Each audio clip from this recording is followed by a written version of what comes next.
Hi, I'm Mac McCarthy, and I help people with their breakups. And I have some breakup stories to share with you today and give my take on because that's what I do.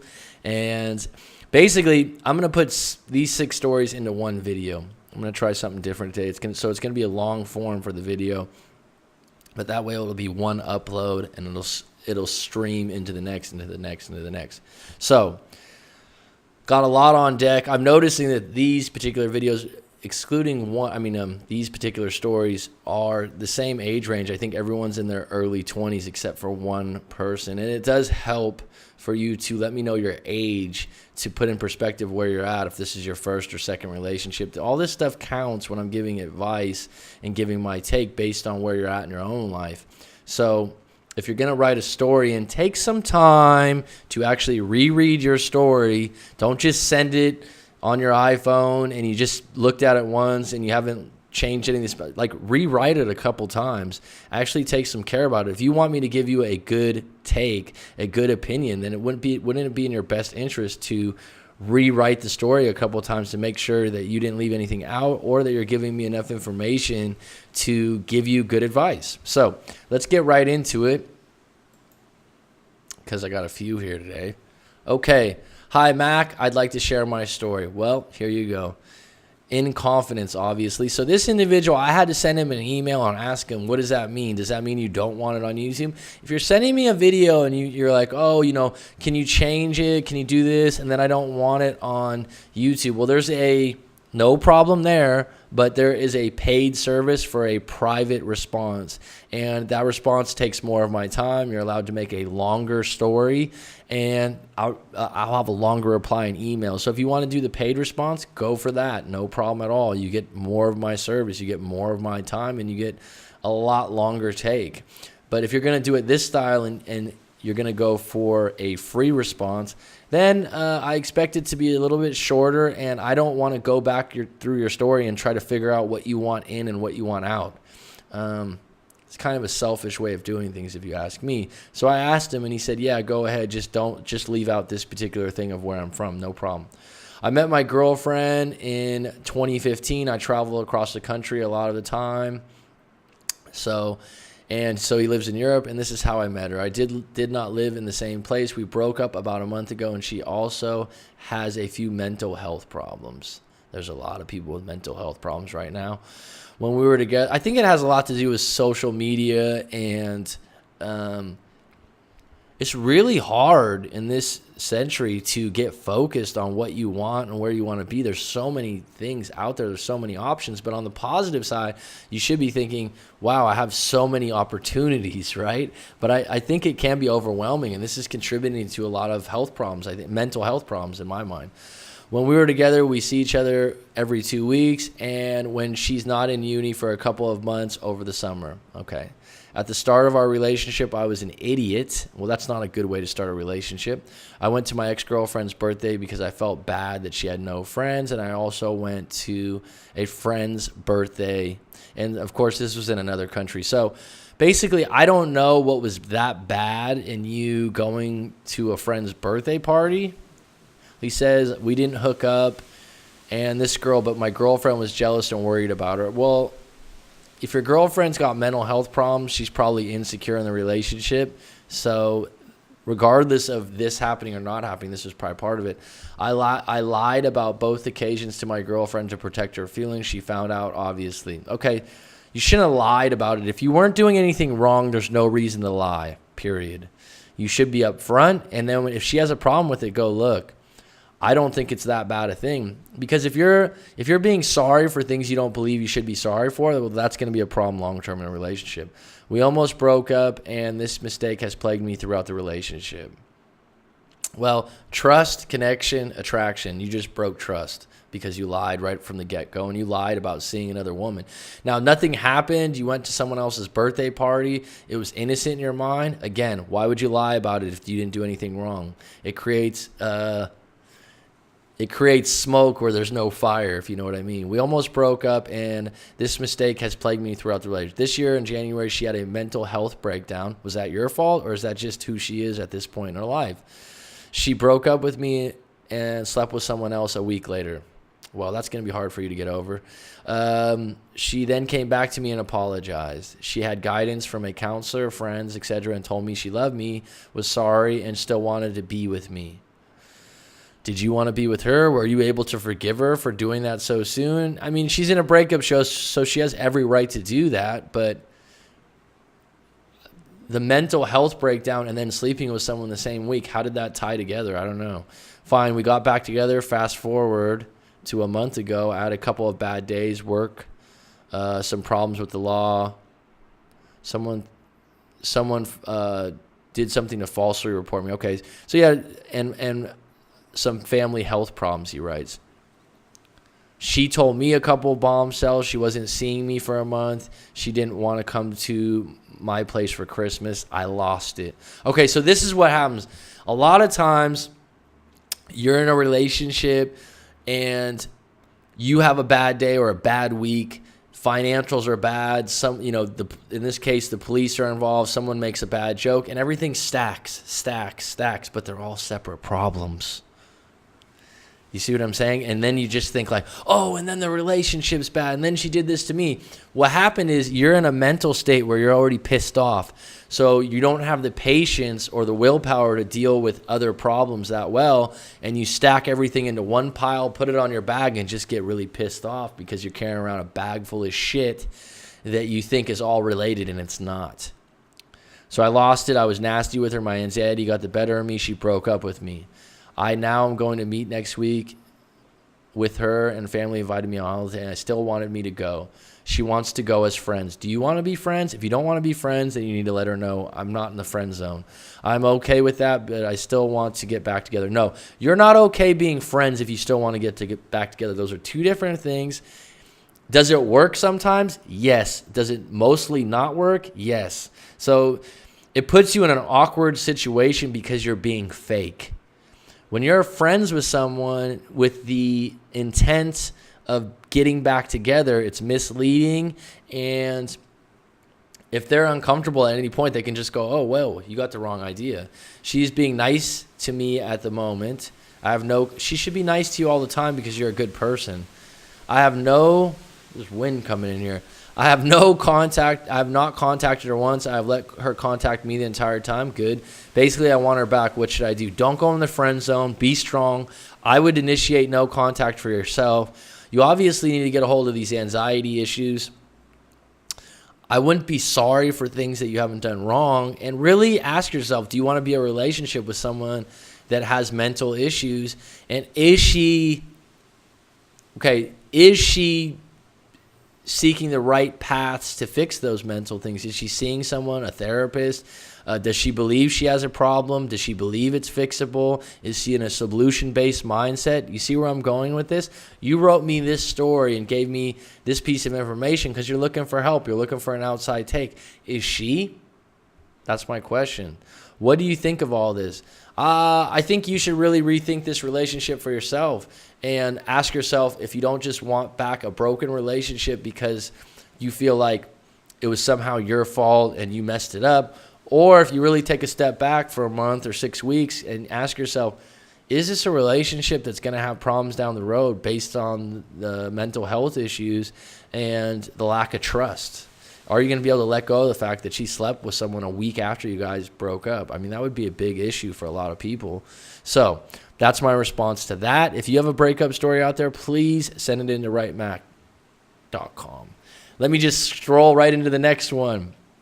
Hey, coach, me and my ex-girlfriend were together for around 5 months and have been broken up for around 10 days now. We are only young, and I've been broken up for around 10 days now. We are only young. Okay, you're young. I'm 20 and she's 18. I'm in university in the UK and she's also from the UK, but I had to get a plane to visit me. We met in the summer, so you live far apart. We met in the summer and I was her first love. Well, good for you. Rose petals and wine glasses. The problem was she lied to me about how many things from the start of the relationship. I believed for everyone, even common sense. Okay, bottom line is if you start a relationship off with lies, again, trust, attraction, connection. And trust That's the toughest one to get, and that takes time. And if someone lies to you from the get-go, it's very, very difficult to trust them afterwards. You can have connection and attraction. You could be hooking up. You could be having a good time. But in the back of your mind, you're going, are you lying to me? I was quite worried about all these, so I asked her a lot throughout the relationship. She continued to lie. Everything to my face. Look me in the eyes. I would never lie to you. Long story short, a month ago, we had a fight. She came out, and she lied about everything. Out of spite, I broke it off with her, of course. She said that she would make it up to me, but I didn't think anything could. She got a tattoo of my name, and I was in shock, so I took her back. Wow, that is drastic measures.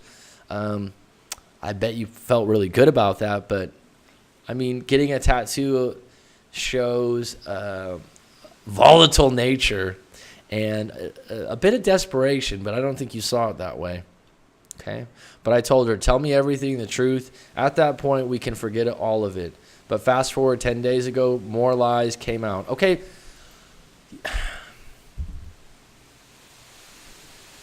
people tend to lie more when they're younger, and as long as she's getting away with it, I mean, 18, 19, if she's getting away with it, then there's no reason for her to change her pattern. People run on a program of who they are and how they get by on things. And you're not telling me what she lied about or whatever it is, but you're using the word lies with an S, meaning multiple lies. At what point are you just going to say, I can't, even if she is telling the truth, you're not going to believe her at this point. And then suddenly she blocked me on everything, and then her dad messages me accusing me of being a bad boyfriend, telling me that I pressured her into getting a tattoo of me. Holy shit. He also accused me of getting her to give her mom's engagement ring. Her parents are divorced. This is not the truth at all. Well, if the father's involved at this point, that says something about her relationship with her dad. When you get in a relationship with an individual, their family becomes your family. Their friends become your friends to deal with. You may not like it, but they're not going away. So that's another reason to reassess where you're at in the relationship and see if you want to move forward, because this dad is not going to be out of the picture no matter how great your relationship is. We were quite serious, and she gave me that ring herself. I did not even want the ring, but she told me to use the ring to propose until I could afford my own. Yeah, I wouldn't feel guilty. It was her choice. The dad's issue with you doing that is the dad's issue on his own. But like I said, the dad's not going away. That's something you're going to have to deal with long term if you guys are ever getting back together. Do you want to deal with that? And parents are, a lot of times, the way the parents act and who the parents are, a lot of times that's who your ex is going to be eventually. At some point, they're going to show a shade of that in themselves because that's who raised them. She called it a sign of commitment, but but the dad said to me, I took it as a sign of commitment. I was furious. Well, the dad and you don't have a relationship, so I don't know if you're furious with the dad or you're furious with the girl, with the ex-girlfriend. And yes, lastly, she was going to move in with me in about a month and a half, maybe time. So when I got blocked on everything, of course I panicked. She's crazy, but I did really care for her. I used my friend's phone to send her a message asking her what happened, etc. That I love her, but I'll respect her decision. Okay, that's the last time you contact her. If she axed you and blocked you off everything, then you need to block her off everything and go on offense and quit defending yourself. It doesn't sound like you did anything wrong. And right now you need to heal and you need to take some time from this relationship because you got lies, you got an angry father, you got a father making accusations that you don't agree with. You need time for the smoke to clear, my friend. She's crazy, but so when I blocked her. And yes, lastly, she was going to move in. So when I got blocked and everything, of course I panicked. She's crazy, but I did really care for her. Think about that. You do care for her, but you think she's crazy. Is this someone you want to live with? I used my friend's phone to send her a message asking her what happened, that I love her and respect her. That was the last I talked to her. It's been 10 days. 10 days is not a long time, my friend. Since that message and since we broke up, do you think she'll contact me again? Most likely, yes, because she sounds highly erratic and she's got a tattoo of your name on her. I'm going to be in her home city in a few days for a month and a half. What should I do? I don't know if I want her back, but I do know that I want her to contact me. Well, that's your ego talking, and then I'll decide if it's worth it. So that's your ego saying, I got rejected. I want the opportunity to reject her. You need to sit back, and you need about 4 to 6 weeks of no contact to really assess what you do want. And if you want to be in a relationship with someone you regard as a liar and crazy and highly erratic, and see if in your time of quiet, in your time of healing, wait a minute, do I even want to get back with this individual? 10 days is not a long time. You are still hurting. You're still trying to make sense of things. I would stay in no contact for a while longer until you made any kind of move, and really assess things and see where you're at in life, and ask yourself if you deserve someone that's a better match for you and that you actually trust, because trust is going to be important in your future relationships. All right, one more story here. I'm going to do 3 in a row because you all are similar age here.